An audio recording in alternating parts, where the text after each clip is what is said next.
côté-là arrivent des captages, ce que nous appelons les captages. Il y a 4 petites rivières sur les hauteurs de Marou dont on récupère l'eau. Une chance, aujourd'hui, la pluie est au rendez-vous. Pas suffisant pour remplir ce réservoir de 48 000 mètres cubes. Il alimente les habitants du quartier Saint-Hilaire, mais pour la première fois, les captages sont à sec et l'inquiétude grandit. Cette absence de pluie fait que les ruisseaux, les bassins de captage que nous avons ici pour alimenter par exemple le bassin de Moumouaï, comme Mia, Natoria, Vaitotoe, Tiapiri, qui alimentent ce bassin-ci, ne sont pas au rendez-vous. Et quand on n'a plus d'eau là, on prend l'eau ici, donc du fourrage, et on les amène au premier, deuxième étage pour arriver au... Ah, là, ils sont pleins parce que vous avez... Voilà, c'est ça. On remonte l'eau et en même temps, on bride, voire on ferme sur les familles qui sont alimentées par ces 2 bassins. Sinon, on n'arriverait pas à les remplir. Résultat, des coupures d'eau pour les usagers de jour comme de nuit. Sandra en sait quelque chose au quotidien, c'est le système D. Donc on n'a pas d'eau, on se sert plutôt pour les enfants quand ils ont chaud, pour leur faire baigner ou sinon à moyen pour les toilettes. On prend un seau et on vide dans les toilettes pour lâcher. Les problèmes d'eau, conséquence du réchauffement climatique, mais aussi de l'inconscience de certains riverains qui pratiquent encore l'arrosage des routes. Aujourd'hui, malgré le retour de la pluie, il est urgent d'éviter le gaspillage. Malheureusement, c'est une eau couleur chocolat. Elle ne pourra pas être filtrée, elle est beaucoup trop sale. Les habitants de Saint-Hilaire devront s'armer de patience avant de retrouver le flux habituel.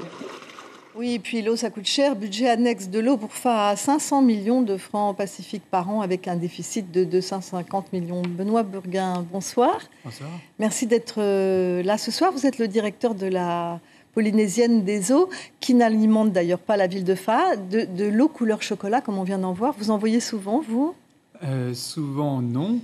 Ça fait partie des événements qui peuvent arriver dans des secteurs non potables, pour lesquels, effectivement, la population est avertie que, de toute façon, elle n'est pas consommable.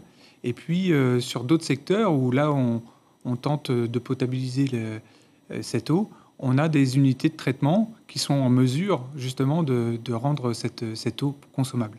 Alors, vous alimentez 4 grandes communes, Piré, Papeete, vous alimentez Bora Bora, vous alimentez Moorea aussi. Est-ce qu'il vous arrive aussi d'avoir ce genre de problème, de vous retrouver à sec dans des réservoirs ? Qu'est-ce que vous faites à ce moment-là ? Et est-ce que d'autres sources sont disponibles ? D'autres sources d'eau ? Les situations sont très différentes selon les secteurs. Piré, Papeete jouit finalement d'une ressource assez conséquente. Et donc là, nous ne déplorons pas de problème de quantité, ni de qualité d'ailleurs.